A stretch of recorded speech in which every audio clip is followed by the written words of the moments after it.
aí eu tenho uma questão de sorte, né? A minha sorte foi ter o conforto para pensar. Perfeito. Porque um problema que a gente tem hoje é assim, você vai fazer 3, 4 anos de cursinho para entrar na faculdade. Aí você entra na faculdade. Aí depois agora tem cursinho para entrar na residência, cursinho para entrar na RI+. Então, o cirurgião plástico, eu fiz tudo direto. Eu fiz 1 ano de exército só. Então, eu virei cirurgião plástico com 29 anos. Mas se você for ver, o normal, você vai fazer isso com 36, 37. Você está pensando em filho, você está pensando já em tocar a vida, tal. Então, é muito fácil você cair no comodismo de você sair, né, e você já tá girando uma grana, que era o momento que eu tava lá nas orelhas, né, no começo, que eu tava dando murro em ponto de faca, de ter que ficar fazendo Instagram para ninguém ver, né, que a verdade é essa, quando você começa, você tá fazendo para ninguém ver, enquanto eu ganhava dinheiro com abdômen e mama, e eu já tinha uma filha e tava pensando na segunda, eu acho que minha mulher tava grávida nessa época da segunda, então você fala assim, cara, minha família tá crescendo, eu vou precisar dar uma estrutura. E eu tô brincando de fazer de orelha. E você fala assim, entendeu? Só que aí é um momento de coragem, mas eu também tinha um conforto. Porque eu trabalhava muito com meu pai e eu tinha a outra fonte de renda também com outro cirurgião. Então eu tinha uma renda garantida que eu podia arriscar. Certo. Sabe? Legal, entendi. Então, tipo... Não, tem o componente sorte também, mas não é só ele, né? Não, com certeza. Mas é só pra falar isso pro pessoal, que algumas vezes você vai ter que segurar um pouco o sangrar, segurar um pouco a incerteza, segurar um pouco, tipo, cara, será que eu tô fazendo isso certo? Mas você tem que confiar no case. E aí, como você confia no case? Tendo validado ele antes. Você viu a vivência, você viu como é que é, você, né... Experimentou, exatamente. E aí você vê uma coisa que faz sentido. E o pensar, eu acho que é fundamental hoje em dia. A quantidade de médico que está saindo, a quantidade de especialista. E o mundo da plástica, especialmente, ele está virando a mesma coisa.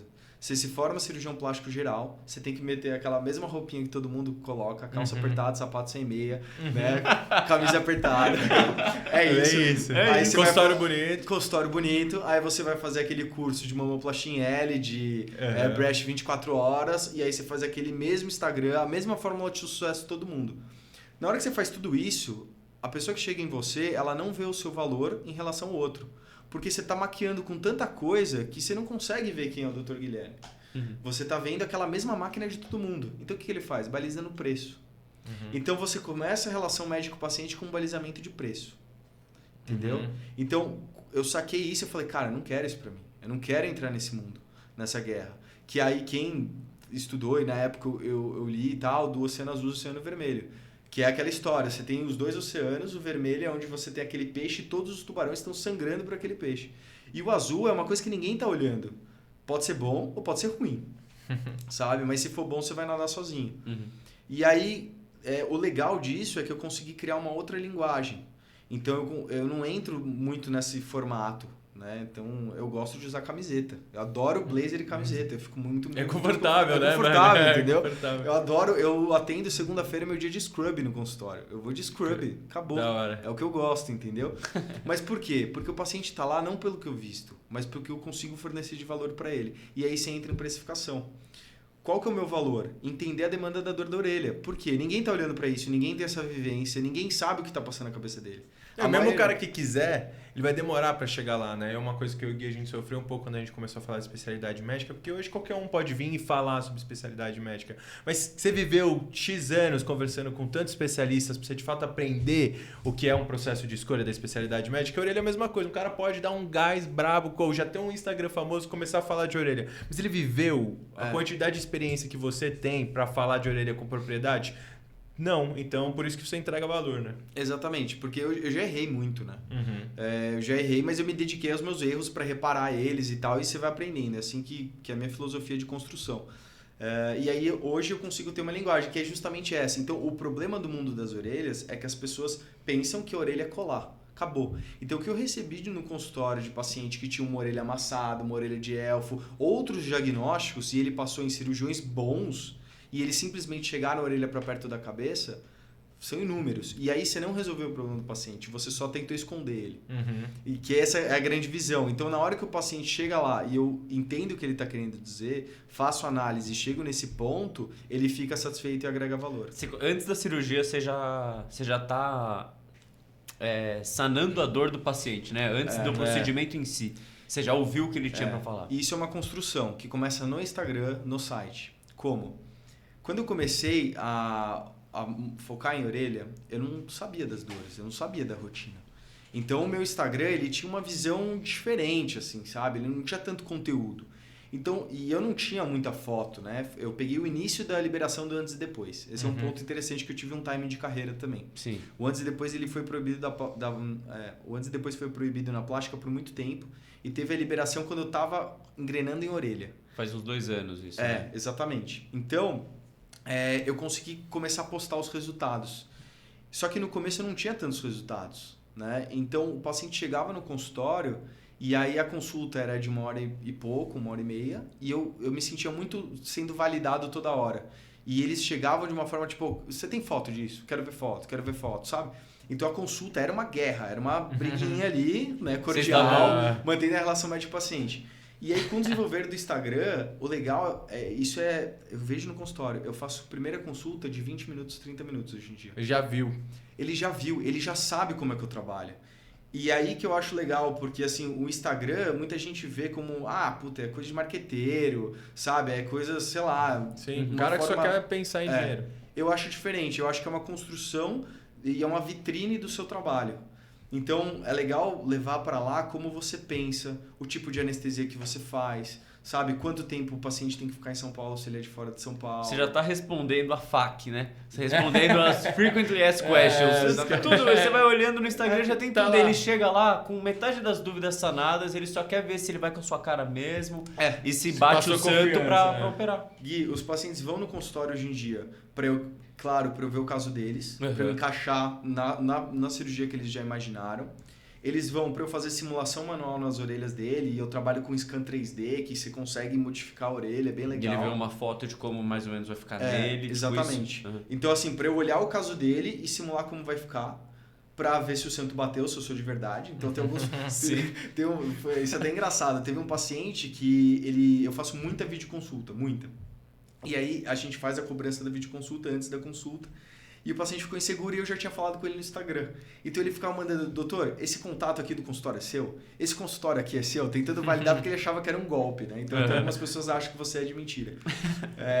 Então, para ver se você é de verdade e para ver a questão operacional, né? Assim, valores, datas e etc, sabe? Então, isso é muito legal, de como você pode usar as ferramentas que hoje em dia são tidas até de uma forma pejorativa para muita gente, para um mecanismo de trabalho, uma ferramenta legal. E você pode fazer isso de uma forma saudável. Não, muito massa. Mas vamos aproveitar que a gente está chegando no fim do episódio, e contar o que você está pensando de próximos passos, o que é a tua carreira daqui para frente. Acho legal trazer como pincelando, assim, que a gente não conseguiu abordar nesse episódio, daria para ter outro episódio.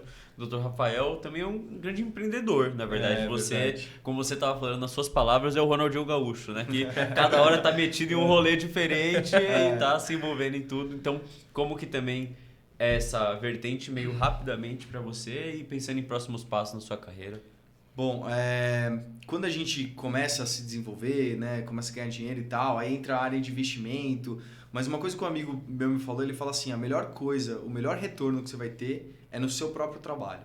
Então, a minha ideia é desenvolver ao máximo todas as coisas que a gente pode proporcionar. E aí eu vi que hoje em dia a limitação é a minha carga horária, o meu tempo disponível para trabalho. Então, a minha ideia é conseguir aumentar o atendimento, né? E para aumentar o atendimento, eu preciso enrijecer um pouco as coisas do tipo criar empresas, né? Então, agora eu criei uma empresa de modelagem de orelha, que aí eu estou com outra cirurgia plástica, a gente está se desenvolvendo para ser uma coisa exclusiva para esse procedimento, sabe? E a minha ideia no futuro é ter um espaço físico totalmente destinado às deformidades de orelha, com todas as demandas próprias disso, né? E aí entra muito nessa validação. Pô, você faz muita modelagem, é recém-nascido. Você precisa de um trocador, você precisa de um lugar confortável para a mãe sentar. Você precisa de um tempo maior de sala, porque algumas vezes o bebê precisa trocar um cocô no meio do procedimento, entendeu? Então tem toda uma questão com isso, sabe? Então a minha ideia é essa. Eu quero fazer duas coisas. Eu tenho duas metas de carreira. Primeiro, criar uma mentoria, né? E depois ter esse espaço físico totalmente destinado para todo o tratamento de todas as deformidades de orelha, para a gente criar um centro brasileiro disso, porque inclusive assim, só fazendo um paralelo rápido, a microtia, que é as crianças que nascem sem orelhas, elas estão completamente abandonadas no Brasil. Então você não tem isso no SUS, que tem alguns caminhos, mas não são tão bons, mas no privado é completamente abandonado. Né? Então eles ficam meio que vagando, não sabem muito bem para onde ir, então a ideia é organizar esse fluxo também, sabe? Nossa, que massa. Bem inspirador mesmo. Eu acho que é legal e isso de novo, também, né? pensando com o norte, né? Isso sinônimo de sucesso no futuro. Não tem como. Você pode bater cabeça, você pode errar, isso acontece nas carreiras, mas você botou 2 metas e você está caminhando. Agora você vai diminuindo, né? O que dá para ser feito, cada passo. Você vai seguindo e você vai construindo. Eu gostei que o Gui gostou dessa história de planejamento e tal. Agora eu vou te cobrar bastante pra você ficar bem planejadinho, tá bom? Mas o que eu achei mais interessante e tal é realmente, né? E acho que é sempre esse propósito como médico, de fazer a diferença na vida das pessoas, né? E aí você encontrou uma forma de entregar muito valor e acho legal, acho né, interessante também o negócio das crianças e tal, né?